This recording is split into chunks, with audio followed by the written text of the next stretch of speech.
Mrs. Armstrong, who was still trying to run things from her hospital bed, said that the same people always got the main parts. But it's important to give everybody a chance, she told Mother over the telephone. Let me tell you what to do. Mother sighed and turned off the heat under the pork chops. All right, Helen, she said. Mrs. Armstrong called Mother at least every other day, and she always called at supper time. Don't let me interrupt your supper, she always said, and then went right ahead and did it anyway, while my father paced up and down the hall, saying things under his breath about Mrs. Armstrong. Here's what I do, Mrs. Armstrong said. I get them all together and tell them about the rehearsals and that they must be on time and pay close attention. Then I tell them that the main parts are Mary and Joseph and the wise man and the angel of the Lord. And then I always remind them that there are no small parts, only small actors. Do they understand what that means? Mother asked. Oh, yes, Mrs. Armstrong said. Later, Mother asked me if I knew what that meant about small parts and small actors. I didn't really know. None of us did. It was just something Mrs. Armstrong always said. I guess it means that the short kids have to be in the front row of the angel choir or else nobody can see them. I thought so, Mother said. It doesn't mean that at all. It really means that every single person in the pageant is just as important as every other person, and that the littlest baby angel is just as important as Mary. Go tell that to Alice Wendelkin, I said, and Mother told me not to be fresh. She didn't get very mad, though, because she knew I was right. You could have a Christmas pageant without any baby angels, but you couldn't have one without Mary. Mrs. Armstrong knew it, too. I always start with Mary, she told Mother over the phone. I tell them that we must choose our Mary carefully because Mary was the mother of Jesus. I know that, Mother said, wanting to get off the telephone and cook the pork chops. Yes, I tell them that our Mary should be a cheerful, happy little girl who is unselfish and kind to others. Then I tell them about Joseph, that he was God's choice to be Jesus' father, and our Joseph ought to be a little boy. She went on and on and on, and got as far as the second wise man, when Mother said, Helen, I'll have to go now. There's someone at the door. Actually, there was somebody at the door. It was my father, standing out on the porch in his coat and hat, leaning on the doorbell. When Mother let him in, he took off his hat and bowed to her. Lady, can you give me some supper? I haven't had a square meal in 3 days. Oh, for goodness sake, Mother said. Come on in. What will the neighbors think to see you standing out there ringing your own doorbell? And why didn't you ring that doorbell 10 minutes ago? Mrs. Armstrong called Mother 2 more times that week to tell her that people could hem up costumes, but couldn't cut them, and to tell her not to let the angel choir wear lipstick. And by Sunday, Mother was already sick of the whole thing. After church, we all filed into the back 7 pews, along with 2 or 3 Sunday school teachers who were supposed to keep everybody quiet. It was a terrible time to try to keep everybody quiet. All the little kids were tired, and all the big kids were hungry, and all the mothers wanted to go home and cook dinner, and all the fathers wanted to go home and watch a football game on TV. Now, this isn't going to take very long, Mother told us. My father said it better not take very long because he wanted to watch football, the football game too, and he also wanted to eat. He said he hadn't had a decent meal all week. First, I'm going to tell you about the rehearsals, Mother said. We'll have our rehearsals on Wednesdays at 6:30. We're only going to have 5 rehearsals, so you must try to be present at every one. What if we get sick? Asked the little kid in the front pew. You won't get sick, Mother told him, which was exactly what she told Charlie that morning when Charlie said he didn't want to be a shepherd and would be sick to his stomach if she made him be one. Now, you little children in the cradle room and the primary classes will be our angels, Mother said. Like that, won't you? They all said yes. What else could they say? The older boys and girls will be shepherds and guests at the inn and members of the choir. Mother was really zipping along, and I thought how mad Mrs. Armstrong would be about all the things she was leaving out. And we need Mary and Joseph, the 3 wise men, and the angel of the Lord. There aren't any hard parts, but they're very important parts. So those people must absolutely come to every rehearsal. What if they get sick? It was that same little kid. Made you wonder what kind of little kid he was to be so interested in sickness. They won't get sick either, Mother said, looking a little cross. Now, we all know what kind of person Mary was. She was quiet and gentle and kind, and the little girl who plays Mary should try to be that kind of person. I know that many of you would like to be Mary in our pageant, but of course, we can only have one Mary. So we'll ask for volunteers, and then we'll decide together which girls should get the part. That was pretty safe to say, since the only person who ever raised her hand was Alice Windleton. But Alice just sat there, chewing on a piece of her hair and looking down at the floor.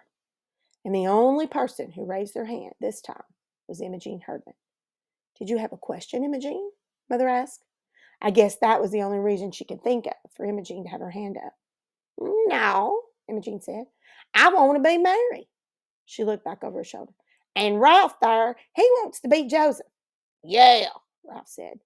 Mother just stared at them.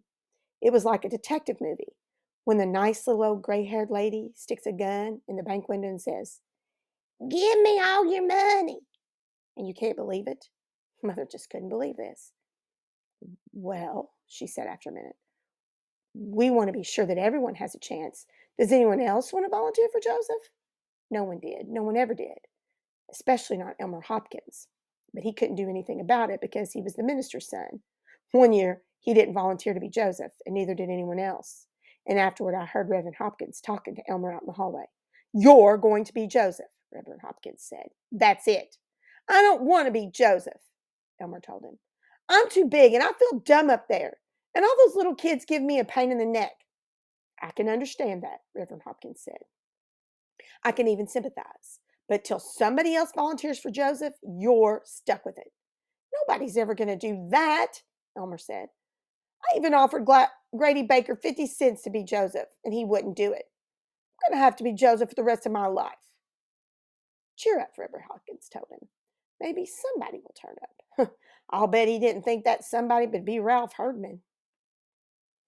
The angel of the Lord was the one who brought the good news to the shepherds, Mother said. Right away, all the shepherds began to wiggle around in their seats, figuring that any good news Gladys brought them would come with a smack in the teeth. Charlie's friend Hobie Carmichael raised his hand and said, I can't be a shepherd. We're going to Philadelphia. Why didn't you say that before? Mother asked. I forgot. Another kid said, My mother doesn't want me to be a shepherd. Why not? Mother asked. I don't know. She just said, Don't be a shepherd. One kid was honest. Gladman hits too hard, he said. Why, Gladys isn't going to hit anybody, Mother said. What an idea. The angel just visits the shepherds in the fields and tells them that Jesus is born. And hits them, said the kid. Of course, he was right. You could just picture Gladys whamming shepherds left and right. But Mother said that was perfectly ridiculous. I don't want to hear another word about it, she said. No shepherds may quit or get sick, she added before the little kid in the front pew could ask. While everybody was leaving, Mother grabbed Alice Windleton by the arm and said, Alice, why in the world didn't you raise your hand to be Mary? I don't know, Alice said, looking mad. But I knew. I had heard Imogene Herdman telling Alice what would happen to her if she dared to volunteer. All the ordinary, everyday Herdman things like clonking you in the head and drawing pictures all over your homework papers and putting worms in your coat pocket. I don't care, Alice told her. I don't care what you do. I'm always marrying the pageant. And next spring, Imogene went on, squinching up her eyes, when the pussy whalers come out, I'll stick a pussy willow so far down your ear that nobody can reach it, and it'll sprout there, and it'll grow and grow, and you'll spend the rest of your life with the pussy willow bush growing out from your ear. You had to admire her. That was the worst thing any of them ever thought up to do. Of course, some people might not think that could happen, but it could. Ollie Herdman did it once. He got this terrible earache in school, and when the nurse looked down in his ear with her little lighted tube, she yelled so loud you could hear her all the way down the hall. He's got something growing down there, she hollered. They had to take Ollie to the hospital and put him under and dig this sprouted pussy willow out of his ear. So that was why Alice kept her mouth shut about being Mary. You know what? You know she wouldn't do all those things she said, I told Alice as we walked home. Yes, she would, Alice said. Herdmans will do anything. But your mother should have told them no. Somebody should put Imogene out of the pageant, and all the rest of them, too. They'll do something terrible and ruin the whole thing. Thought she was probably right, and so did lots of other people. And for 2 or 3 days, all anybody could talk about was the Herdmans being Mary and Joseph and all. Mrs. Homer McCarthy called Mother and said that she'd been thinking and thinking about it, and if the Herdmans wanted to participate in our Christmas celebration, why didn't we let them hand out programs at the door? We don't have programs for the Christmas pageant, Mother said. Well, maybe we ought to get some printed and put the Herdmans in charge of that. Alice's mother told the Ladies' Aid that it was sacrilegious to let Imogene Herdman be Mary. Somebody we never heard of called up Mother on the telephone and said her name was Hazelbeck and she lived up on Sproul Hill. And was it true that Imogene Herdman was going to be Mary, the mother of Jesus, in a church play? Yes, Mother said. Imogene's going to be Mary in our Christmas pageant. And the rest of them, too? The lady asked. Yes, Ralph's going to be Joseph, and the others are the wise men and the angel of the Lord. You must be crazy, Miss Hazelbeck told Mother. I live next door to that outfit with their yelling and screaming and their insane cat and their garage door going up and down all day long. And let me tell you, you're in for a rowdy time. Some people said it wasn't fair for the whole family, who didn't even go to our church, to barge in and take over the pageant. My father said somebody better lock up the Women's Society silver service. My mother just said she would rather be in the hospital with Mrs. Armstrong. But then the flower committee took a potted geranium to Mrs. Armstrong and told her what was going on, and she nearly fell out of the bed, traction bars and all. I feel personally responsible, she said. Whatever happens, I accept the blame. If I'd have been up and around and doing my duty, this never would have happened. And that made my mother so mad she couldn't see straight. If she'd been up and around, it wouldn't have happened, Mother said. That woman, she must be surprised that the sun is still coming up every morning without her to supervise the sunrise. Well, let me tell you. Don't tell me, Father said. I'm on your side. I just mean that Helen Armstrong is not the only woman alive who can run a Christmas pageant.